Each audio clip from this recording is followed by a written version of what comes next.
talk for a moment about, and we'll start with you, Dorothy, about disability benefits. You know, some politicians want to increase funding to speed up the claims process. Others want to cut funding to encourage more people to start working again. What's kind of... Well, I think that cutting funding to encourage people to work again isn't the solution.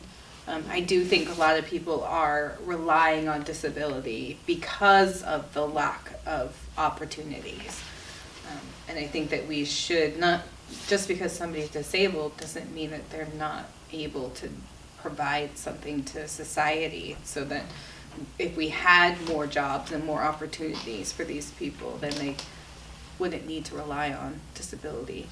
But I think that, yeah, we should We don't have fix the claims process. absence of jobs, Yeah. so it has to be something else. Oh, we right? do have an absence. Yeah, we of do. jobs. There's only jobs where there's jobs. Every place else, there's no jobs. There's still workforce. point. There are only Workforce jobs where there's participation is still really low, and that's going to be a lot of your people who are on disability, and a lot of people who've just given up and they don't look for work anymore. 100 million Americans aren't working, and a lot of those are people who choose not to work. But 100 million is still a third of the population. Yeah, workforce participation is really low.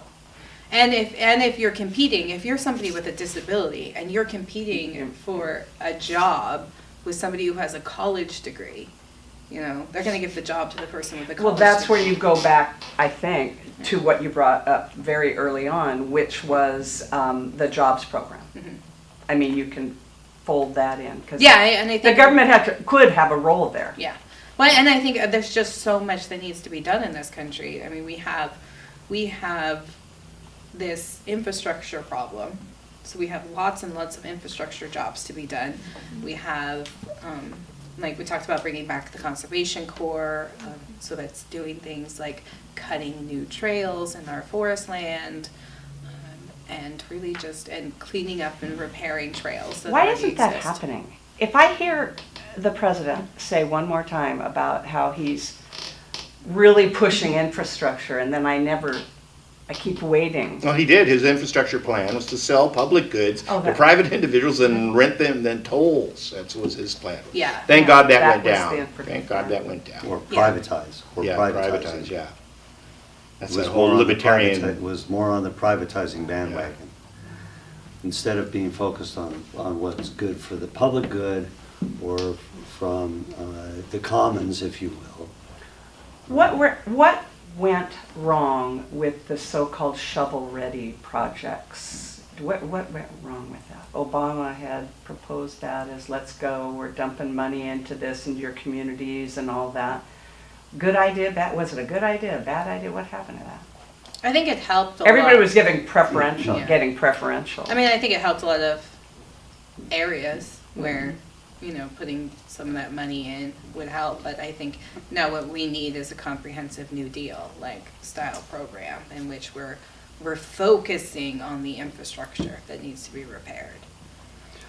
I think the term comprehensive is just not working in Washington DC. Well, It's just, Well, there's Well, no, and- Too there's many no moving money. parts. There's no Nobody- money in that. Like, there's a web show called The Swamp, and they were recently talking about the committees and how lobbyists will fund certain committees when they'll kind of ignore other ones, and transportation is one of the ones that they don't really care about. You would think there would be a lot of money in it, though. I mean, if we spent like $100 billion on infrastructure investment, then that's $100 billion that's going into construction firms and into people who produce construction materials. well, maybe his infrastructure, I'm sorry, I was just kind of, maybe his infrastructure plan was the wall. Well, it is one. Well, That is It's a shovel-ready? No, That's it it. really actually isn't shovel-ready. I've actually often said that the wall does provide a lot of jobs for it's a lot somebody. of land too Yeah. that has to be taken Yeah, in next- Take a eminent lot of domain. land away, and, oh, But it's a lot of work more pieces. complicated yes. than It we're always making is. it out to be. Candidly, and particularly for us in our region, you know, the issue here isn't about what projects we're going to do or not do. The real problem that we have here is a framework for resolving things between two states. In other words, the 50-state model doesn't always work really cleanly because the federal government has the ability to incentivize states to do certain things, but not all states cooperate very well with each other. Now, in some cases we've seen in the past, in 1921 being one example, but there are many others, where there have been frameworks set in place by the federal government that don't belong to either state on a border and are specifically tasked with getting certain kinds of things done.